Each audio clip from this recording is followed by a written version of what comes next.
Yes, guys, what's happening? Welcome back to the channel and welcome to this afternoon's live stream where I'll be previewing Crystal Palace versus Chelsea in the Premier League this weekend. The world champions return to action and it'll be great to see that gold badge on the chest, if only for one game, because the Premier League, for rules best known to themselves, don't allow clubs to wear it in the league. Only UEFA competition will be wearing it. So we'll get a one-off game with that badge, but all the same, we'll very much enjoy it. And I'm delighted to be joined by YouTuber and Chelsea fan Laurenz. Mate, thanks so much for joining me. I've obviously been on your channel a fair few times, so only fair to have you back on and return the favour. Sure. Mate, obviously, Club World Cup last weekend. Feels like ages since we've played with no midweek match for Chelsea. Obviously, it's true, yeah. It feels like it's been a while. But yeah, world champions. I mean, I won't ask too much on the game, but what's your reaction been to the bitterness from the media, opposition fans of downplaying our achievements? You know, it's kind of a plastic cup, it doesn't matter, etc., etc. I mean, what's been your thoughts on the kind of the fallout from that? It's kind of just been quite funny to me. Like, I'm pretty sure most people have seen that comparison of what ESPN, the YouTube video they did when Liverpool won it 2 years ago. Are they the best team in the world? And when we did it, it's like a plastic cup. I'm like, get in the bin. Like, but hey, you know, especially the funniest thing to me is when Arsenal fans talk about it, I'm like, bro, you people can't even qualify for the Champions League. You can't. They weren't even in the Europa League or the Conference League. They finished 8th, and they're telling us that we won a plastic cup now. But hey, to be honest, I don't really care whether other people value it highly or not. I do, because I've said this. I was told this story in my stream obviously a couple of times. I was like, I was so annoyed and so frustrated when we lost it in 2012. So had we won it in 2012, would any of us have found it that big of a thing this time around? Probably not. But it doesn't really matter what other people think. If we're excited about it, we're excited about it. So, you know. Yeah, no, exactly that. You know, we've done it, and it always seems to be the way. There seems to be, I remember Mourinho saying many years ago that there's an agenda against Chelsea, and I don't think there's ever been a statement more true from him in that sense. Sure. You know, the way things are reported in the media from when Chelsea do it compared to when other clubs do it. But ultimately, we're world champions, and yeah, okay, we might not have beaten the best teams in that so-called tournament, but the way the tournament's formatted, we beat the best from the other continents, and the fact that you had to win the Champions League to get there is so difficult to do. So realistically, like we're there by right, and we fully enjoy it, and we'll enjoy seeing that gold badge, and you know, it's a return to Premier League form. But I mean, Laurenz, we haven't been, if we're being honest, mate. I know obviously the winning the trophy sort of overshadowed it, but it was two pretty poor performances on the pitch from Chelsea. And I've spoken to this about you on your stream before as well, but are you a little bit concerned now? For a number of months, I would say, we haven't played that well on the pitch. I know we've picked up a few results here and there, but we're grinding through matches. We're scraping by. How much longer do you think this can continue for? Because eventually we're gonna come unstuck. Yeah, I've thought about this a few times in the past week. Like you said, obviously it's been a while since we last played. It's weird, isn't it? Because like you say, the winning the trophy definitely overshadowed things. But I can't remember whether you were on the preview or the day after. Like, we was obviously talking about it on my channel as well, and we was like, even in hindsight, when the game finished, I was like, this just doesn't. It just doesn't feel right the way we're playing. Like, there's a few things I don't understand. I don't get why we keep playing back three when we don't have Chile and Reece James available. Like, against Liverpool, maybe it's a different scenario where I'm like, okay, I get it. But 95% of teams, I'm like, just make sure we play better. Like, because that gets everyone, like, also you could see by the team, just look at the Brighton game. We were so bad, even though we took the lead in that game. Ziyech didn't celebrate, but not because I don't think he cared, but I think everyone was just aware how badly we were playing until then, and our goal came out of nowhere. So, like, if you play well and then score a couple of goals, it's much better to win 3-2 than it is to win 1-0. Jose Mourinho might disagree, but, you know, in terms of the vibes you get and the happiness and the, you know, I don't know, what's the right word? I don't know. The sense of achievement, I suppose. I think it's bigger when you score more goals and everything's a bit better. Everything's like free-flowing and stuff. But at the same time, you can't have it all. I'd definitely rather grind out wins than not win, I guess. Yeah, no, 100%. I've always been someone that doesn't really care what happens on the pitch as long as we win. But there's also an argument that, you know, that like owners, etc., I guess some fans as well, they want both. They want performance and result. But as far as I'm concerned, for me, the ultimate thing is to win. I'd be quite happy to go to Stamford Bridge every week, watch an absolute stink fest from the lads, win 1-0 and win loads of trophies. But some people prefer different. They like a bit of style of play as well. I mean, we've seen a number of different formations deploy. We saw 3 different formations in the Club World Cup final. We did. What do you think is down? I mean, can you put the poor performances down to a single factor? Do you think it's? I mean, because as you say, arguably, I think the last time we played well was against Juventus in the Champions League at Stamford Bridge when we won 4-0. You could argue, okay, we might have played okay against Liverpool. I didn't think we played that well. We went 2 down and we showed the spirit. We gave a spirited comeback, but ultimately, since that Juventus game, I don't think we've played that well. I mean, what do you put that down to? I mean, I guess maybe a combination of injuries, perhaps switching formations, etc. But yeah, I can't really put my finger on it. I mean, obviously, like you said, part of it's definitely injuries. Initially Chilwell, and then obviously Reece James adding to that, making it even worse. Like maybe against Spurs, we had a couple of good performances, but obviously that was never in the league, which was, I guess we did play them once in the league, but the main good performances were not in the league, were in the League Cup, I would have argued. It is weird. I mean, certainly some of it is form, as much as some people won't like to hear it. Some of it, in my opinion, is due to Lukaku.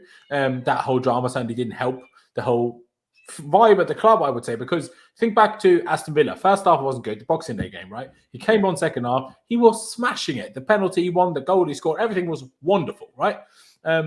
Sure, it was only the second half, but it was him coming back from injury, and we was all like excited after that game. Okay, he's on it again. We can start him. We can, do things. And then kind of, that ruined it a little bit. But then obviously, we just don't score enough. Essentially, we just don't score enough, and it's just too many players out of form, or rather that are hit and miss. Do you know what I mean? Like it's like Mount will have a good game, then a bad game. Hudson-Odoi will have a good game, then a bad game.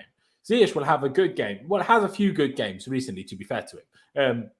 Pulisic, we haven't really seen for a while. Then he comes on in the Club World Cup, but it's pretty decent, I thought.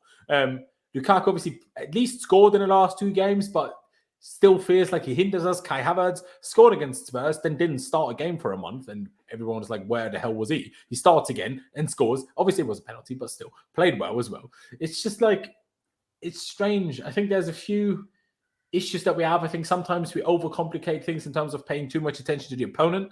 I think sometimes we need to just focus on ourselves a little bit more. I think we need to get back to pressing a bit harder, whether that's with or without Lukaku. If you want to play Lukaku, fine. The guy earns enough money to be told to press, right? Like no one can be telling me it's physically impossible for him to do it. He might not be able to do it for 90 minutes, but then do it for an hour and then sub him off. But just because you have Lukaku doesn't mean we can't press. I want us to press. Like we win the ball back basically every time we win it with our defenders or midfielders. And then we have to build a whole attack with like the entirety of the opposition's half still in front of us. 90% of opponents against us sit super deep. And our forwards are just not in good enough form to break super low blocks down. But I say that it's not even just low blocks. It's also like the mid block that obviously Al Hilal had, where we just could do nothing. And then when someone plays a mid block and we have Chilwell and Reece James unavailable, well, then who's going to play good crosses in the box? Yeah, there are a number of issues. I mean, I'd argue that, obviously we've seen a back 3 at the Club World Cup. I think Tuchel likes to go with that when there's trophies on the line. It's tried and tested. It works. It gives us a lot more defensive solidity, but I feel that we sacrifice a little bit going forward. Yes, we have scored goals and won big trophies playing that system, but I think it does hinder our attacking play. I think you notice that in the handful of games that we've played 4 at the back, we look a lot more dangerous going forward because I know, okay, we might be a little bit more exposed in midfield in terms of got a single 6 rather than a double pivot, but with 2 8s as well that can push forward and then the front 3. I think the 2 8s pressing forward from the middle of the park, that almost gives you the attacking threat that the wing-backs would have given you, but we obviously don't have for the back 4. I almost think it's better to persist with this 4-3-3 whilst we haven't got Chile and James, because I'd much rather have attacking threat further up the pitch from, say, Kovacic and Mount, Kovacic and Ruben, or whoever it is, rather than Alonso and Aspie. I think with James and Chilwell missing, I honestly think the 4 at the back is the best way to go. And make especially, up, bro, when it's been alongside left back for the half most of the time anyway, who doesn't really go forward much anyway. So essentially, the base shape is still a back 3 regardless. Yeah. So like, just go for it. Do you know what I mean? Yeah, I mean, I also think it was quite telling that I know, obviously, we chatted about it. Marcus Alonso, obviously, out of the Club World Cup, saying he wanted to, obviously, he's got 18 months left in his contract, wanted to potentially retire at Chelsea. I mean, I think Chelsea probably looked to move him on in the summer.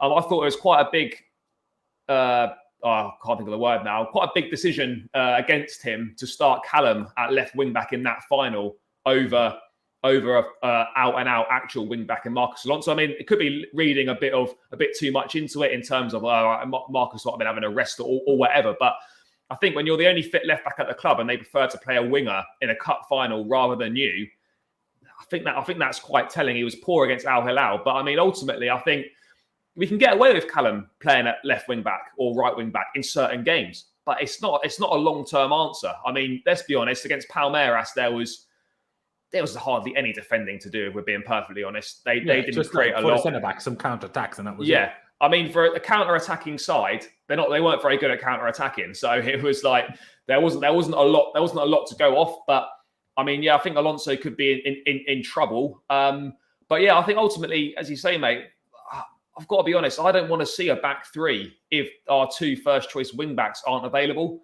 because I just think it hinders us way too much. But I mean, we can't complain too much, because ultimately we are picking the results up and we are winning matches. We are winning trophies. That's 2 trophies now this season, which would be a good season. Even if we didn't win any more, that would still be, I'd say, a fairly good season to have 2 more in the cabinet. But obviously we're back in Premier League action. I'm just going to bring the table up on screen now. We haven't played for a while. We've been quite lucky in terms of the fact that the teams in the race for the top 4 themselves have been, dropping points, losing matches. I mean, Tottenham, if they'd won their games in hand, could have gone above us. They now sit in 8th place. But I've got it up on screen here, mate. Game in hand, the Man United, we're 4 points ahead of them with a game in hand, 6 ahead of West Ham with a game in hand. Arsenal got a couple games in hand than us, but we're pretty clear of them. Obviously, if you look at our league form, though, last 5, man, it goes back to what we've been saying. Only 1 win in the league in our last 5. That's not good, is it? As we've touched on. So, I mean, we look at Crystal Palace as well, and we'll come on to them shortly. They're down in 13th there. They've got no wins in their last 5. So I know we're 3rd against 13th, but it's 2 teams that are bang out of form, isn't it? It's weird because our performances certainly haven't been great, but I think what's always a bit difficult is when you're obviously a club like us, when we play so many different competitions. I don't think we've necessarily been as bad as the Premier League form on its own makes us look. But obviously, we have played so many games that whenever we play Premier League games, our opponents are much fresher than we are, which obviously will have some sort of disadvantage coming with it. That's only natural. But we, like we've just agreed a minute ago, we certainly have to do better, and it has to be better. Like, it really, really has to. But against Palace, personally, first of all, I'm excited for us to play Premier League again. But second of all, like, whenever we play Palace, we're fine. Like, it's Palace. Palace is one of the teams we usually smack. So we do quite well. We normally do quite well against Palace away. Pulisic exactly. seems to scoring against was one of our best performances all season, I swear. Yeah, no, it was. We do seem to like going there. And I mean, now you've come on to Crystal Palace. I mean, I don't know how much of them you've watched, but I know they've kind of dipped off a little bit. But how impressed have you been with kind of the job that Patrick Vieira's done there? Because obviously under Roy Hodgson, they were very one-dimensional. They were going to play in a certain way. But Vieira's certainly improved them. No, he certainly has. I've seen a few of their games, and Palace has always been the team, even under Hodgson. Like, obviously they weren't playing good football then, but Palace were always a team that on their day can give anybody a game. It doesn't matter whether that's City, Chelsea, Liverpool, Man United, or obviously, but they can also lose 3-0 to, say, a Norwich. I don't know if they have, but they have that in them too. And I think with Vieira, first of all, they've started to play better football, but also they seem to be a bit more consistent, I feel like. Obviously, I could be wrong with that. Again, I'm not pretending to be an expert on Palace by any means, but certainly got a lot out of them. And obviously, they've recruited well in some aspects. I mean, obviously, Conor Gallagher is doing wonders for them. I mean, Wilf Zaha is kind of dropping off the scene, but they're doing okay. Edouard, obviously, who they signed from, was it Celtic? Like, he's done okay for them, obviously, especially initially when he came in.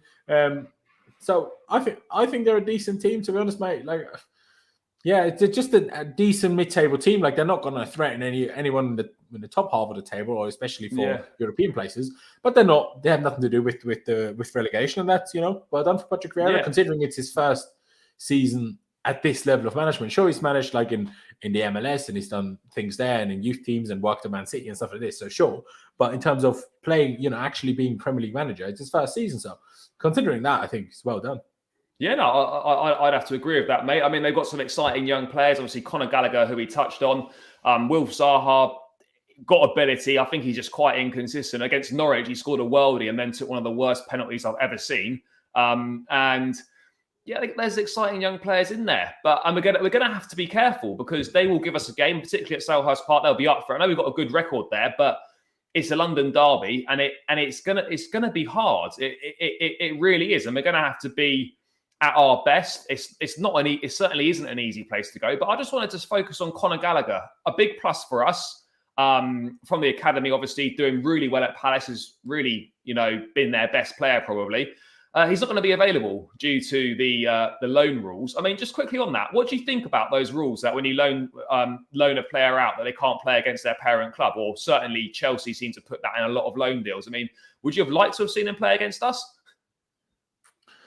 I mean, it's there's two kind of ways of looking at that. Number one, yes, because then he could play well against us and make sure our board and management are aware how good he is and that we need him in the squad next season. And there's no funny business of sending him alone again or selling him with a buyback clause. And no funny business like that. We tend to sign players that play well against us. Willian, Ziyech. I swear we only signed them because they played well against us in the Champions League. So, from that basis, I guess it would be good if he could play. But then at the same time, him playing makes Palace better. So the fact that he's not playing should make it easier for us to beat them. So in that sense, I'm definitely glad that he's not playing. Yeah, no, I'm certainly glad as well. And just on him, mate, obviously, he's had a really good season at Palace. He was good on loan at West Brom last season as well, but I think he's kicked on again. Obviously, he's made his England debut now as well. I'm just looking ahead to next season, very briefly. Don't want to spend too much time on this. Do you think that there is a space in the squad for him? I know Thomas Tuchel is an admirer of him. Midfield's very overpopulated at the moment. We need to get rid of Deadwood. Obviously, Drinkwater will go. Hopefully, we can get rid of Bakayoko, even if we have to terminate his contract. Just do whatever it takes. Just get rid of him. And others in there. We've got Kante, we've got Jorginho, we've got Loftus-Cheek, we've got Kovacic, Barkley. We've got Barkley, we've got Mason Mount, who could potentially play there as well. It's very overpopulated. I mean, I know Tuchel will take a look at him in pre-season. I'm not sure Gallagher gets that many minutes at Chelsea next season, if I'm being perfectly honest. Yeah, it's a tough one, really. It depends on what happens in terms of transfer business. And obviously, a lot of it depends on what formation we play. Like, that's obviously the system. If we play a 4-3-3 with one holding and 2 8s, he can fill that 8 role perfectly. Yeah. And then you just mix it around. You have Mount, Kovacic, him, in my opinion, throw Havertz in as a potential player for that position as well. And those are your main 4 for that. Maybe Kante. Sure, personally, I'm not the biggest fan of Kante in attacking 8 positions. I know Lampard did that for a while. I was like, nah. Not me. I know that some people, are like, Kante is so great playing wherever. Some people probably want to play him up front. That's how much I love him, and fair play. But for me, maybe not. So if we do play that formation for the most part next season, I do think he would get, quite a lot of minutes. But obviously, if we play a midfield like we do now in a 3-4-3, if you want, and we only play 2, and even if one of Jorginho and Kante go, then we will definitely sign one of Rice or Tchouaméni. Like that, at least that's what media's making us believe. So then there's still 3 guaranteed players ahead of Gallagher, right, in that position. That would still be, let's say it's the same 3, right? Jorginho, Kante, cover, and then either you add one or you just take one of them away, plus Rice, plus Tchouaméni. Then he would only be the 4th option, and obviously that 6 is not his ideal role. I mean, I am confident and hopeful that we will mix it up in terms of formation next season. So I still think he needs to be about, because it's a difficult conversation because he's a lone player. We almost want him to play. Yeah. But at the same time, if we want to compete with City, we can't, look at this season. The second our wingbacks got injured, we were screwed. Chances are, if Chile and Reece James never got injured, we would still be in the title fight. I'm not saying we'd win it, but I think we'd still be reasonably close enough to not everybody to say that the title race is over. And then let's say we go into next season, we send Gallagher out on loan again, or we sell him with a buyback clause, and then Kovacic and Mount get injured, and then what? And then we're set a few that we let go of Gallagher. So I think if we want to seriously challenge Man City, especially not just for one season where we need to get lucky, but actually challenge them long term, we need a squad like that. And I think, the likelihood of eventually him like outplaying and outperforming, say, a Kovacic. I love Kova, but Kova obviously is getting older. Kova, who knows, maybe one day he'll want a new challenge. And then you have Gallagher there ready. Like, for me, Gallagher certainly needs to stay around for next season. I think he's good enough that he will get himself enough minutes.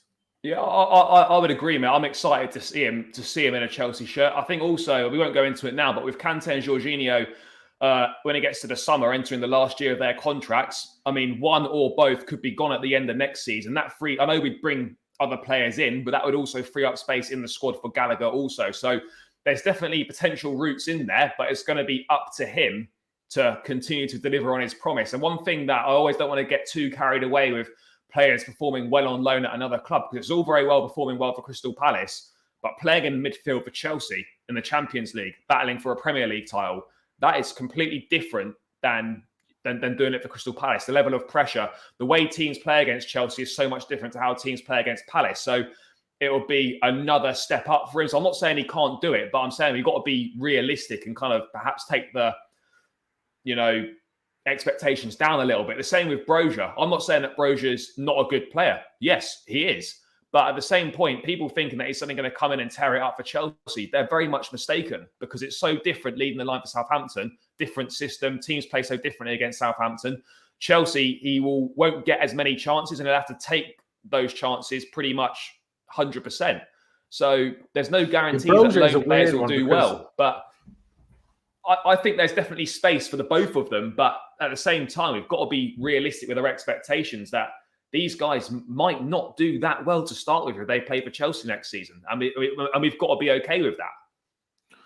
No, for sure. Like, obviously, you can't expect, them to be as good as they maybe were right now for the reasons you explained. I think difference that Broja would have here compared to Lukaku is, well, obviously, if we sold Lukaku and made Broja our first choice striker, then it wouldn't be different. But Broja being a backup and then playing, he would have very different levels of pressure. So as much as he would still be for Chelsea, he would be very much aware, I am the backup. I am, I'm the young player here. I'm trying to fight my way in. It would almost be different to the pressures that Lukaku feels, that a Morata felt, that a Timo Werner feels. These players that are kind of coming in with the pressure, you are meant to score us to glory type thing. Broja wouldn't, if he sticks around next season, he wouldn't really have that pressure on him. So I think he'd do okay. I just think Broja reminds me so much of Diego Costa in terms of that mix of pace and strength and also technical ability and finishing. The only thing he definitely needs to work on is kind of his decision making in and around the box. Like, when do I shoot? Do I shoot? Do I pass? Those things he needs to work on. But at the same time, the kid's 21? Obviously he's not going to be perfect at that. Who is? People hype Mbappe as the best player in the world, but you think he is or not? Fair enough. But even Mbappe, if you watch plenty of PSG games, the guy scores a lot of goals, but the guy misses at least the same number of sitters as he scores. So, that's because he's young. Give Mbappe until he's 26, and he will probably score 3/4 of his chances rather than 55%. You know what I mean? So that's only natural. Yeah, no, I think it's fair. And I think it's definitely, I'll be happy to see both of them next season. But ultimately, I think, Broja maybe another season on loan. But I do think we need a backup number 9, because I was surprised that we let Giroud and Tammy go, and we only have one actual out-and-out 9. So hopefully we can address that in the summer. Maybe a cheaper signing, or maybe just Broja feeling that's what. Just before we move on, mate, a couple of things from the chat, just talking about midfielders. What do you guys think of selling Jorginho this summer? And there's a couple of other bits in there. Clutch thinks that one of them leaves this summer out of the two, so Jorginho and Kante. I mean, where do you stand on this? And as I touched on earlier, they're both out of contract at the end of next season. If an offer were to come in for one of them this summer, look, we're not going to get as much money as perhaps we paid for them because of their age now and the amount of time left on their contracts. But would you entertain the idea of selling one of them this summer? It's a difficult one, because if I'm honest, the one I think we need less in terms of where we have more better players is Kante, just because of what we just mentioned in terms of if we play a 4-3-3 and we have 2 8s, Kante doesn't really work as a lone 6. And I personally don't want him as an attacking 8. So then he's the one I think that's, the most kind of unnecessary. But that's only for the average game. Against big teams, Kante is who I want in my midfield, right? Yeah. That's what I want. Just look at how we won the Champions League last season. You want Kante. One other problem with Kante is the fact that he's so injury prone. So is it worth keeping him over Jorginho when Jorginho is basically fit every game no matter what? The guy, even when his back was like killing him, the guy was still playing and, sure had a couple of rather poor performances in there, but who doesn't when you're in flipping pain while playing? And I think like the whole idea that if we sign Rice or Tchouaméni, or say we do sign one of them, then we have 1-6. But if one of them needs a rest or if one of them is injured, then we don't have another backup to them again. So that's why, to me, we don't even know. Like, what if Jorginho would be happy to agree to a 2-year contract extension, 1-year contract extension? What if he does? Who knows? Like, he might do. So I think Jorginho's not on the craziest of way. Just Kante's on stupid high way. Just Jorginho isn't. So, I think obviously it's a big decision to make very soon in the summer potentially. I don't know if talks are ongoing or what, but I mean, Jorginho is, I'm not sure if it's coming from himself or it definitely comes from his agent, that he's got a desire to go and play back in Italy again, whilst he's still kind of in the prime of his career, as it were. So I do think, because I will say, I think Jorginho's still being in his prime happens for a long time because we know how slow he is and we know how weak he is. So how much worse is he really going to get by getting older? I swear the guy's going to play the same as he is today when he's 36. Yeah. What difference will it make to him? Do you know what I mean? Yeah. But what I do think, though, last thing on this, mate, is that we need to perhaps look at how Liverpool do transfer business in terms of we need to build for the future. And you can already see now, Liverpool still got Firmino, Salah, Mane, but they've brought in Jota, they've brought in Luis Diaz. Those two guys are already formulating part of the next front line. They're being embedded into the squad, embedded into the way of how they play. And then when one of those guys leaves or a couple of them go, those guys are ready to step in and carry on. Perhaps not to that very high level that Salah, Mane, etc. have set, but a very good level. I think at Chelsea, we need to start looking to the future, bringing players in that are perhaps not going to be the answer straight away. They're going to play a handful of games, and then we can get them ready for when the big guys leave and they're ready to step into that void. I always think it's better to sell a player a year too early than a year too late.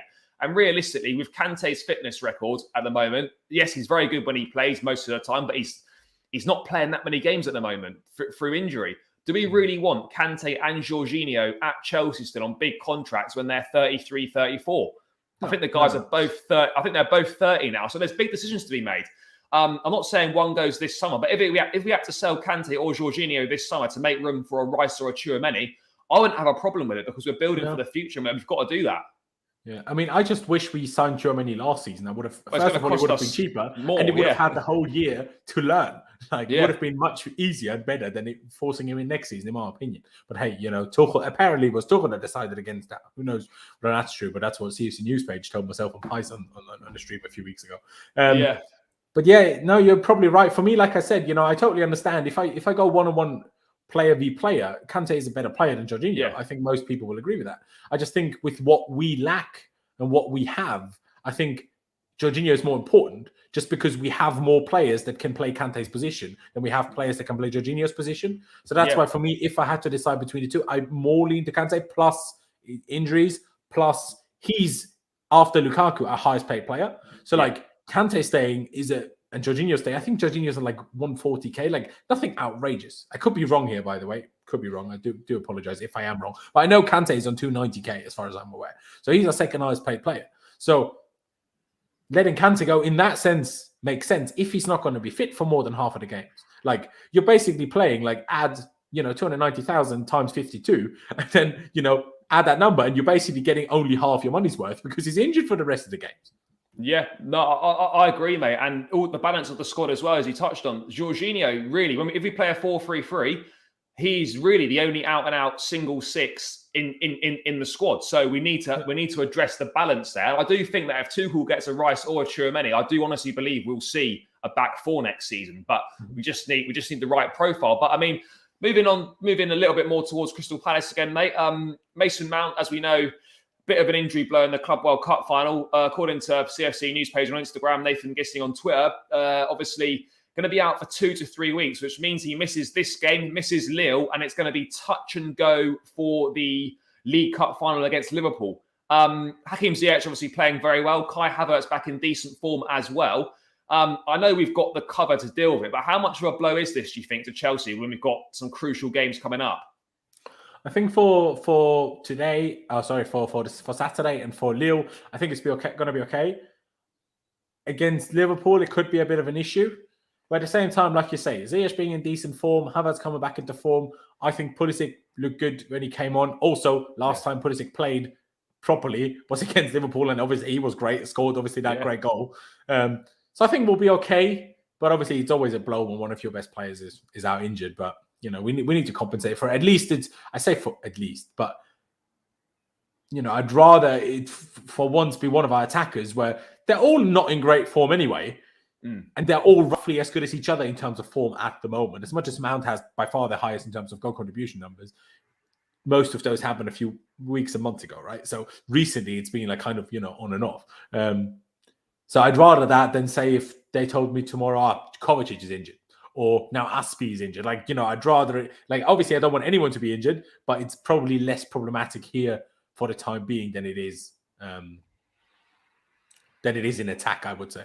Yeah, no, 100%. And just last thing on Mason Mount, obviously Fabrizio today tweeting out, obviously, that Chelsea are planning to open talks with Mount in the next few months over a new contract. The current deal doesn't expire until June 24, but they want to negotiate this year to avoid any problems. Obviously, Mason Mount new contract is a no-brainer.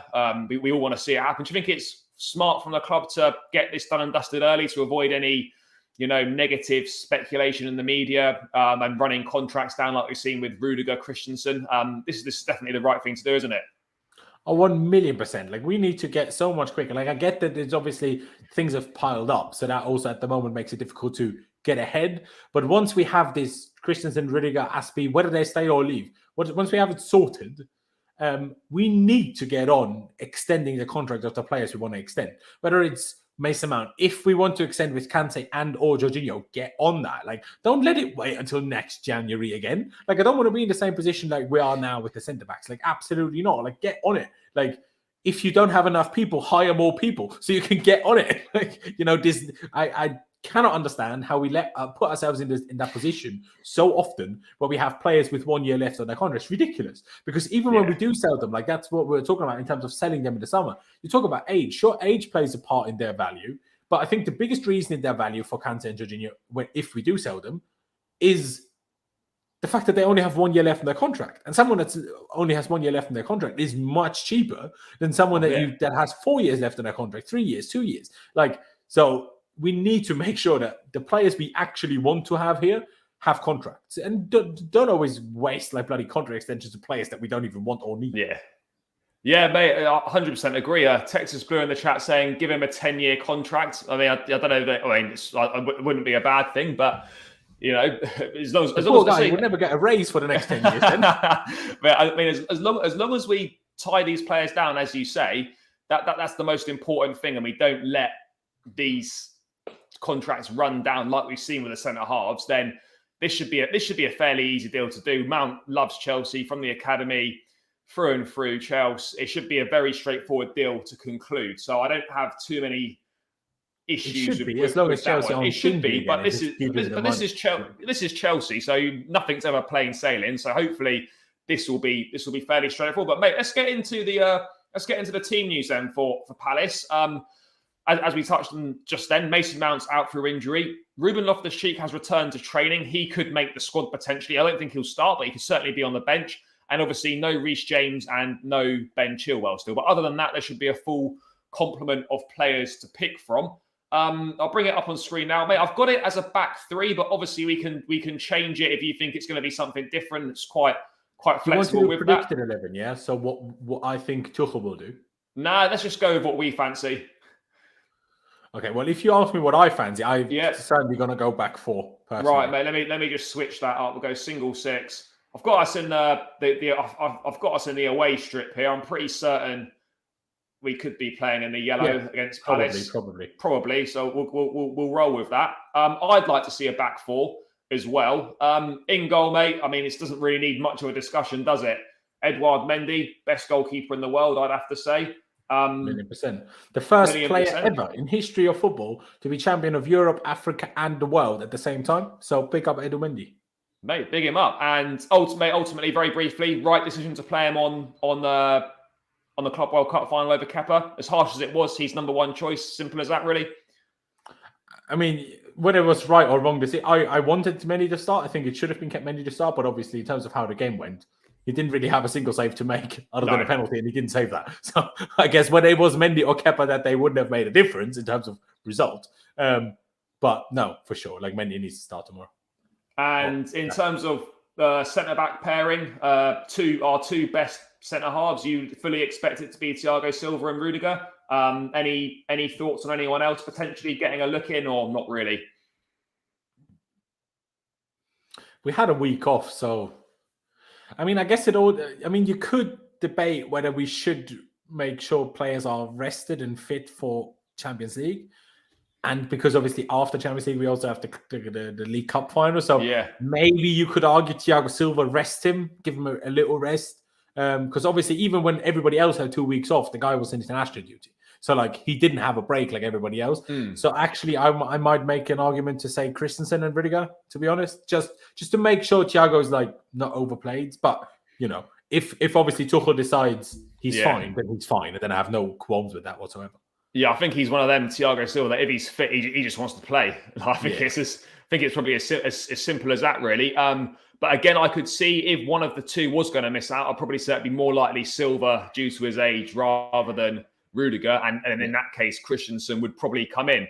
Moving on to the fullbacks then. Let's start with right back. It's pretty obviously going to be the captain himself, Azpilicueta, Chelsea's most decorated player ever now, having added the Club World Cup. He's now won everything at this club. It's obviously going to be him by default, essentially, really, isn't it? No other options to play at right back in a flat four.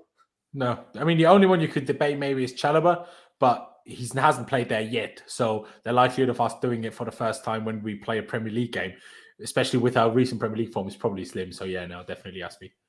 Yeah, no, 100%. I mean, were you impressed with him in the Club World Cup? Do you think he did well? He obviously played both games, became Chelsea's most decorated player. Obviously, is a certified club legend now. What have you made of his performances recently? Because there was a time this season where he wasn't playing that well, and he's probably playing a lot more than he expected to play. Probably, yeah. Which is, again, weird. Why is he even considering leaving? I mean, I know, obviously, once Reece is back fit, Azpi will play a lot less. I get it. But yeah, it's weird to really debate Azpi's performances because he scored an absolute wonder goal against Plymouth, let's not forget. And I know it sounds like, it was only Plymouth, but we needed extra time. So, you know, lucky that someone scored. And it was a great goal at that. His whole, like, the whole mind games that he was playing before the penalty against Palmeiras, brilliant, in my opinion, absolutely fantastic. But there's obviously still a few things to him. Like, I still think sometimes he crosses either too early or not at all. And sometimes he just lacks a bit of pace, but you can never like discredit Azpi for his work rate. You can never discredit him for, you know, it's just, he will always put in 1,000,000% effort and he will always try his very hardest. Doesn't always go that well. Obviously in possession, he's not as safe with it. He's not as comfortable under pressure as maybe like a Reece James would be. But for what he is, for what he can do, I think he's still very much so doing a job. Yeah, no, 100%. I definitely agree with that, mate. Clutch just wondering how close Reece James is to returning. We discussed this off air. We're not sure. You seem to think he's not back in training yet. There's not really been any pictures. No, in team training. So that must mean he's not in team training, meaning he's training by himself. But he can't be far off. He can't. No, I'd expect him to be pretty close. If he doesn't make the squad for Lille, he could make the squad for the cup final potentially. So we're talking maybe in the next week or so. Moving to left back. Obviously, Marcos Alonso was overlooked in the final for Callum Hudson-Odoi. In this flat four system, though, I don't really like Alonso in a back four, essentially. So I'd go with Malang Sarr. We saw Sarr play a part in the Club World Cup final when he came on. Do you think it's going to be him again? Yeah. I mean, obviously, last time he started... Yeah, last time he started... No, he started in the final, obviously. But last time he started, obviously, at Stamford Bridge. I know we're not playing at Stamford Bridge on Saturday, but still. He gave away that penalty against Plymouth that Kepa thankfully for us, and Sarr saved. Yeah. But yeah, no, I agree. Go with sides.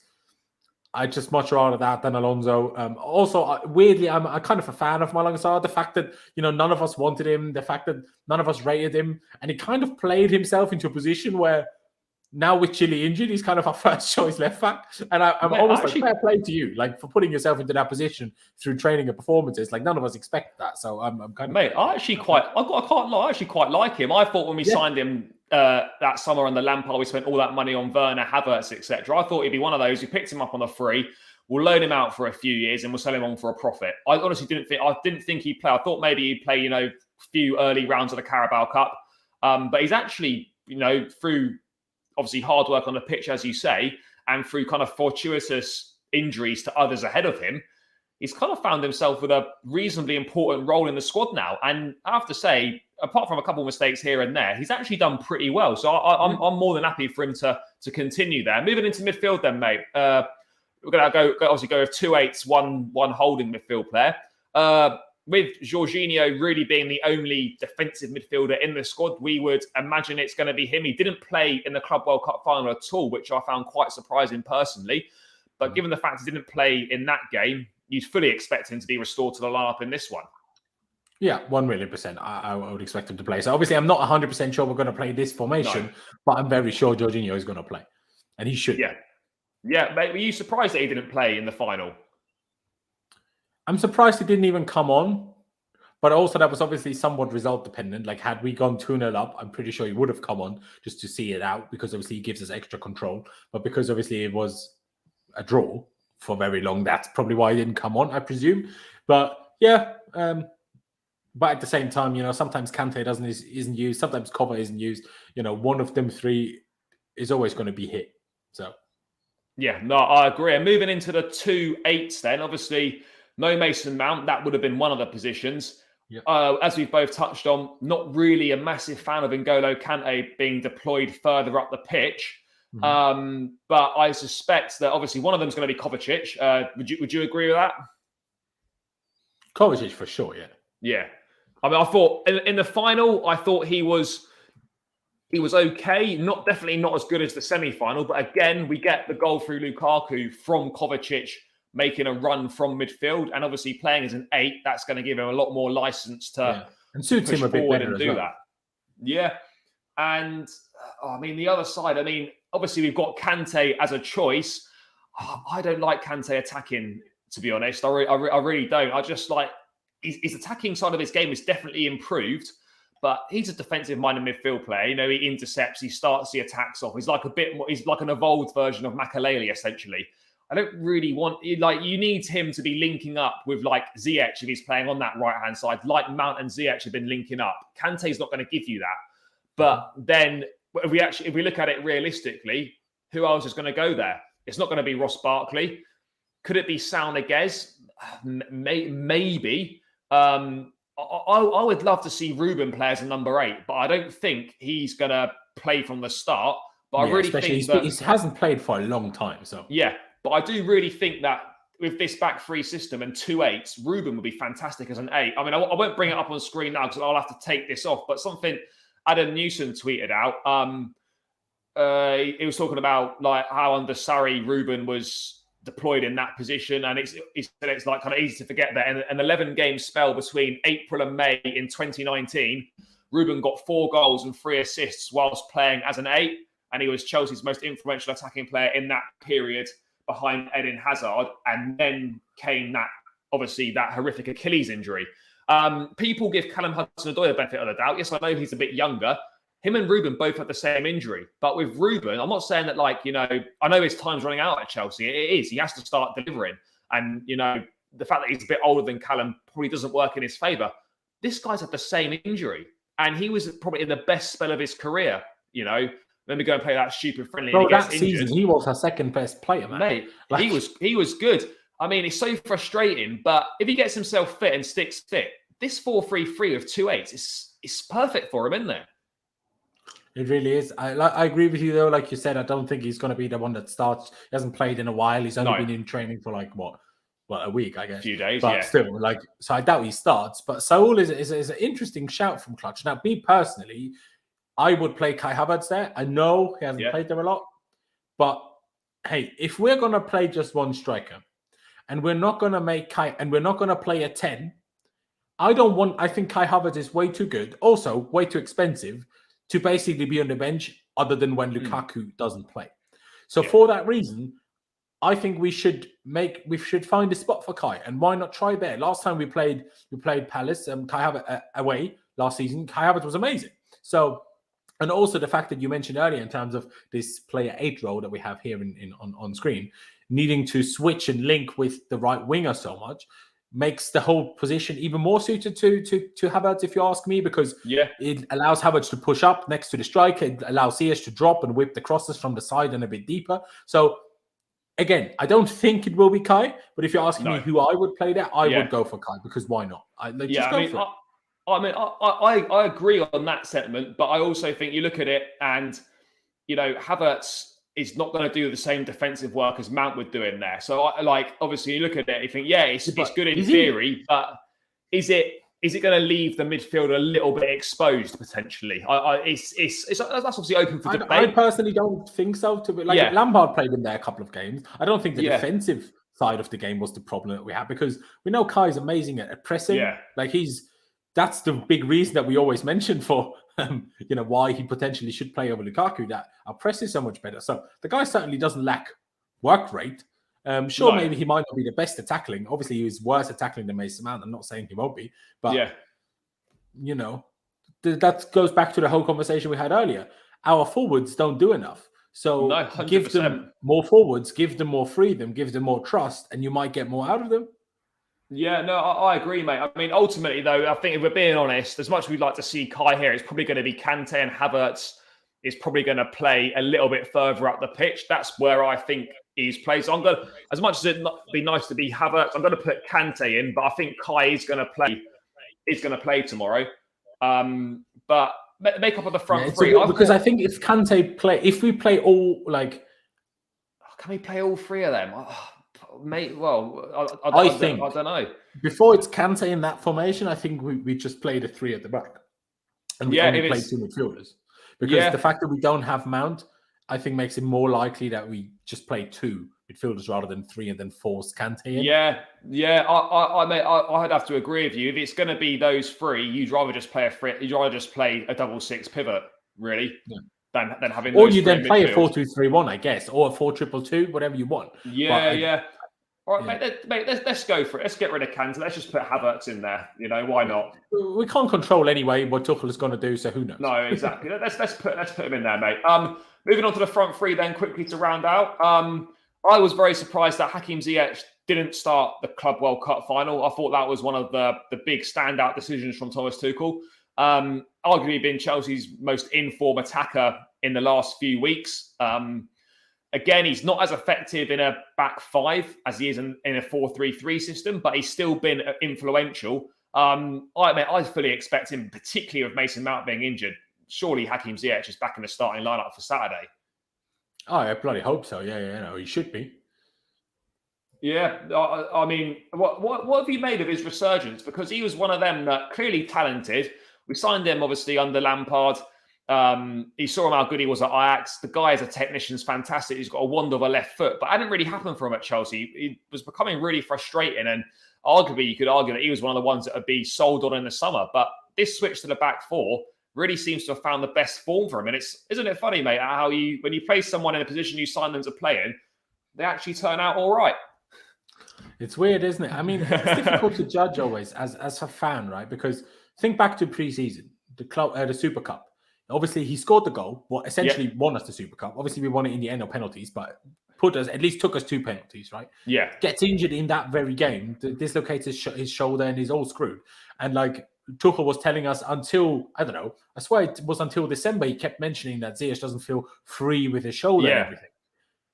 And then for a while, he just didn't play anymore. And then once we switched, he's been incredible. So it's difficult to judge really because obviously for us, we don't know how much did that shoulder thing actually impact him. We will never know, I guess. But recent form, he's certainly our most informed attacker, that's for sure. Yeah, no, 100%, mate, and he definitely has to play. Obviously, we've got Havertz as an 8, so I mean, if he was playing in the 3, we would have had him on this left-hand side. Having said that, Can I ask you, do you like him on that left side? Because I think we're kind of do you know what? hampering him a bit. I think he can do way more than in that position. Yes, I do like him there because he's not really playing like as a wide left. He gets a lot closer to Lukaku, so he almost plays as a second striker. And I do like it when Havertz and Lukaku are on the pitch together.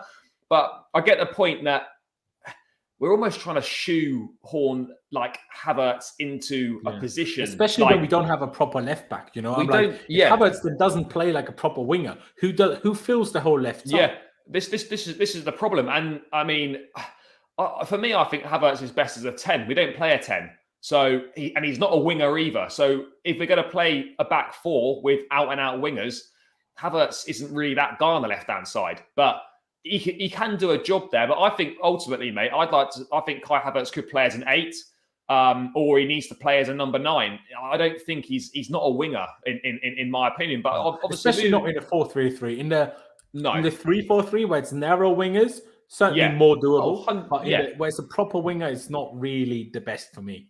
No, mate, I 100% agreed. Having obviously got him in the 8 position then, so it takes him out of the running for the left-hand side. What do you reckon left-hand side? For me, no way is it Timo Werner. I mean, the guy tries hard and he's a nice guy. I'm sorry, he's terrible. I mean, technically he's awful. Guy is always offside. I don't want to criticize him too much, but he just doesn't do anything for the team anymore. I'm sorry. Mate, when I think about who should start, I don't even consider Timo Werner. Mate, he's not even a thought anymore. I don't even think. I just don't think of him as a squad member. We've got 2 options here. We've got Hudson-Odoi or Christian Pulisic. Pulisic, I felt, played well when he came on in the Club World Cup final, almost playing as a number 10, kind of just floating off the front a little bit. Look, I thought he looked really good. He was promising. But then obviously Callum playing in that left wing-back role, great delivery for the goal. Again, frustrating with his consistency, but that should hopefully come. It's between those two for that position. Who do you think gets the nod? For me, mate, I'd love to see Callum, but I think with Pulisic's performance in the Club World Cup final and the fact that he's got a good record against Crystal Palace, particularly at Selhurst Park, I don't know how much like Thomas Tuchel or the coaching staff look into that sort of thing on team selection. I personally feel he probably just gets the nod in this one. Yeah, I agree. I also think it's been a bit harsh on him. He played well against Liverpool. Game after Liverpool was against City, and all of our forwards were awful. Ziyech was awful, Lukaku was awful, and Pulisic was all dreadful. Yeah, but Ziyech and Lukaku kept playing. Only Pulisic lost his spot, and then we hadn't seen him for the last month until the Club World Cup. So, for that reason, just so to make things a bit fair, give the guy also a game in his favourite position, like play him on the left, I think. And like you said, the record against Palace helps him in terms of confidence, probably helps scare Palace a bit because they're like, every time we play them lot, he scores. So that, that is probably a helpful thing. And I don't think Callum was good enough in the 2 games he played in the Club World Cup to play, if I'm honest. So. Yeah, and again, it gives us good options from the bench anyway to change the game if we need to. But yeah, I mean, I haven't got a problem with Pulisic starting. I'm not sure if he's as effective. I know it sounds like a stupid thing to say. Is he as effective from the off rather than coming off the bench? You see Pulisic come off the bench and he seems to look better when he comes off from the bench when the game's kind of already set up a little bit. I think I can't obviously remember all his Chelsea performances, but I think more often than not, he's played better when he's come off the bench rather than, I know he's put in some good performances when he started, but I mean, at some point that does need to change. So I think he does fully deserve a place on that left-hand side. And to round out the team, obviously it's going to be Romelu Lukaku. It was good. I know we slightly differ in our opinions on him, mate. But what I will say is that how important do you think that him getting 2 goals in the Club World Cup? Well, I know the performance is perhaps not anything amazing, nothing to set the world alight, but compared to what we had been seeing from him, 2 goals, really important goals in the tournament, played a massive contributing factor to us winning that trophy. This could be the start of the road back potentially, couldn't it? I agree. I do think so. And I tweeted this as well. He's done in that Club World Cup what we signed him to do. He scored goals to help us win titles, to help us win trophies. And he did that. Am I still particularly happy with him? No. But there was also a lot of other things that I saw around that final where I'm like, he was so happy and excited for Havertz when he scored. Yeah. He seemed like everything seemed to be like all like nice after, like him and Drogba, him and Abramovich. Like, and I know people will say, oh, I'm so fickle. I'm so like, flip-flop. Like sometimes I hate him, sometimes I like him. But I think it's important.